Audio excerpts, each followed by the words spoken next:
কালনাগিনী এক সাপ বহু বছর ধরে পাহারা দিচ্ছে গুপ্তধন, আর এই কারণেই ভয়ে কেউ সেই স্থানে যান না। এর আগে যারা গেছেন সবাই মারা পড়েছেন, না হয় কোনো না কোনো বড় বিপদে পড়েছেন। কি বিশ্বাস হচ্ছে না? তবে এমনই জনশ্রুতি রয়েছে এই জঙ্গল ঘিরে।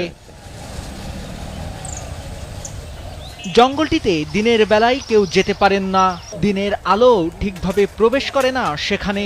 এলাকাবাসী বলছে, জঙ্গলের মাটির নিচে আছে ধন সম্পদ সহ নানা ধরনের গুপ্তধন।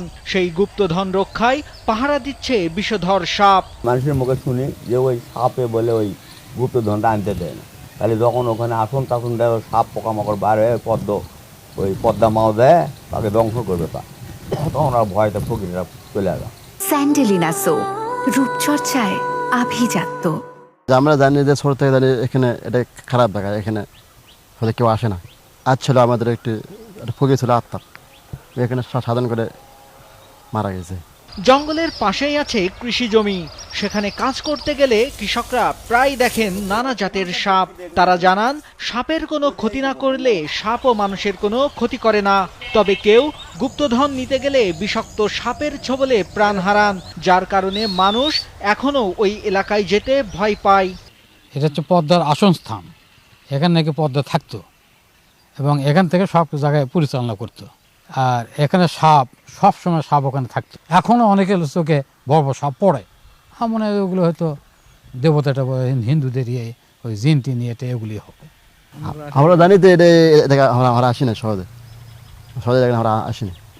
আমাদের মুরব্বী যারা আছে তারাই বাবা এখানে না পাকা আস্তে নিষেধ করে দেখা। বগুড়ার কাহালু উপজেলার পাইকর ইউনিয়নের জগির ভবন গ্রামের ঘটনা এটি। জঙ্গলের পাশেই রয়েছে একটি শিব মন্দির, যার অবস্থান মহাস্থানগড় থেকে 12 কিলোমিটার দক্ষিণ পশ্চিমে। 1884 সালের দিকে নির্মিত মন্দিরের রয়েছে চমকপ্রদ ইতিহাস। জনশ্রুতি আছে, বেহুলার মৃত স্বামী লক্ষিন্দর এখানকার কানজকূপের পানির মাধ্যমে জীবন ফিরে পেয়েছিলেন।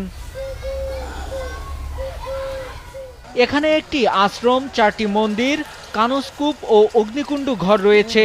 তবে অযত্ন আর অবহেলার কারণে জরাজীর্ণ অবস্থায় পড়ে আছে এই প্রত্নতাত্ত্বিক স্থাপনা।